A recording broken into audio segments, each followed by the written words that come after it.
Assalamualaikum warahmatullahi wabarakatuh. Salam sehat sejahtera bahagia untuk kita semua. Pertama-tama kita bersyukur dari Tuhan Yang Maha Esa karena kita semua sudah diberi kesehatan sampai hari ini sampai detik ini juga. Baik, teman-teman mahasiswa sekalian, masih bersama saya Bapak Tony Setiawan dalam mata kuliah Sistem Manajemen Mesin atau Engine Management System. Nah, materi hari ini atau pada pertemuan yang kali ini kita akan membahas tentang diagnosa pada ECU atau pada EMS. Itu nggih. Nah, jadi sebenarnya cara mendiagnosa ini ada beberapa cara. Yang pertama adalah cara secara manual atau dengan metode jumper, kemudian dengan alat, dan alat ini dibagi menjadi dua. Alat yang namanya scan tool atau scanner, kemudian alat yang terintegrasi dengan atau menggunakan teknologi Bluetooth. Nah, sekarang sudah bisa digunakan yang Bluetooth, artinya perkembangan teknologi. Kita tidak perlu membeli scan tool yang mungkin nilainya puluhan juta. Kita sudah bisa menggunakan scan tool yang berbasis Android dan nanti koneksinya dengan Bluetooth. Tergantung ya,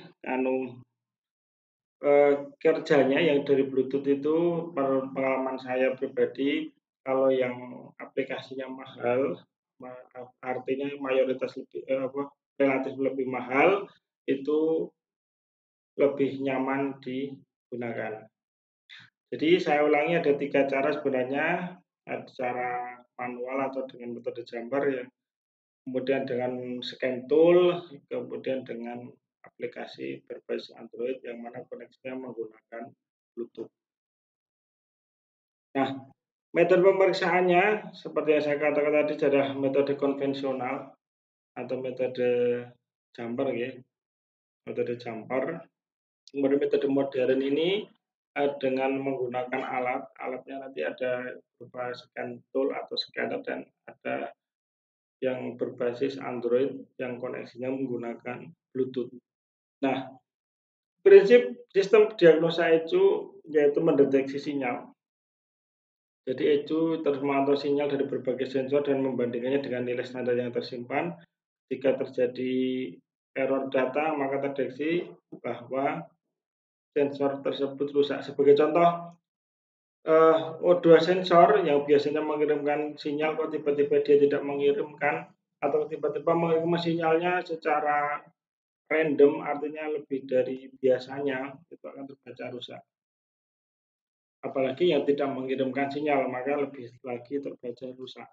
Kemudian analisis penyimpangan. Jadi jika sel berada di luar rentang normal ya seperti saya katakan tadi, kalau jauh di atas tren ataupun di bawah tren ataupun tidak mengirimkan sinyal itu dianggap rusak. Kemudian penyimpan kode, jadi itu menyimpan kode kerusakan yang disebut tadi DTC, Diagnostic Trouble Code. Nah, ini adalah contoh DTC.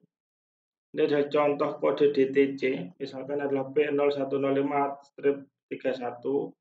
Mohon maaf, garis miring 31. Ini yang rusak adalah pada sensor tekanan absolut atau sensor manifold, tekanan absolut manifold absolut pressure, sensor.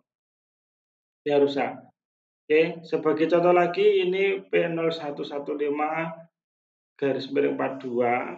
Itu apa artinya nanti kita pelajari lebih lanjut ketika praktek. Nah, ini yang rusak adalah sensor ECT atau engine coolant temperature. Ini ya. Nah, seperti ini. Ini ada contoh saja. Kemudian sistem file save pada ECU seperti yang saya sampaikan tadi. Jadi saat terjadi malfungsi pada beberapa sensor, ECU mengubah ke mode file save. Dengan metode ini EMS tetap berfungsi meskipun tidak optimal. Jadi sebagai contoh adalah ketika sensor ECT mengalami gangguan atau terdeteksi temperatur cairannya pendingin mesin akan diset pada nilai tetap yaitu 80 derajat Celcius. Dan fan dot akan diaktifkan. Pada gangguan TPS, sudut bukaan throttle akan diset pada nilai 20% atau normalnya. sehingga tetap nyala namun kerjanya mesin tidak normal. Baik, ini sistem backup pada itu seperti yang saya sampaikan tadi di awal pertemuan, jadi ada sistem backupnya. Nah, kemudian kondisi aktivitas backup yang mulai dari terjadi saat kondisi aktivitas backup, kemudian mikroprosesor berhenti, tidak mengeluarkan sinyal waktu pengapian, kemudian sirkuit map sensor terputus atau terhubung singkat. Jadi seperti saya katakan tadi, ketika terjadi kerusakan maka sudah ada dataset standarnya yang terbackup. Nah, ini adalah onboard diagnostic dan intelligent tester yang saya katakan tadi secara modern, jadi menggunakan alat ya. Menggunakan alat yang mana yang pertama menggunakan scan tool, ini scan tool ya, yang mengoneksikan alat ke DLC, data link connector, DLC itu data link connector, dihubungkan nanti kemudian dinyalakan alat dan sebagainya. Kemudian berikutnya adalah menggunakan metode Bluetooth. Artinya alat tersebut koneksi dengan Bluetooth, terintegrasi dengan aplikasi di Android. Jadi nanti di LC-nya ditancapkan alat itu nggih. Tapi nggak ada kabelnya alatnya itu. Katakan deh, alat itu nggak ada kabelnya. Kemudian kita operasikan aplikasi berbasis Android tadi di HP. Nanti bisa mendeteksi selayaknya alat scan tool. Dia juga bisa menghapus data selayaknya scan tool.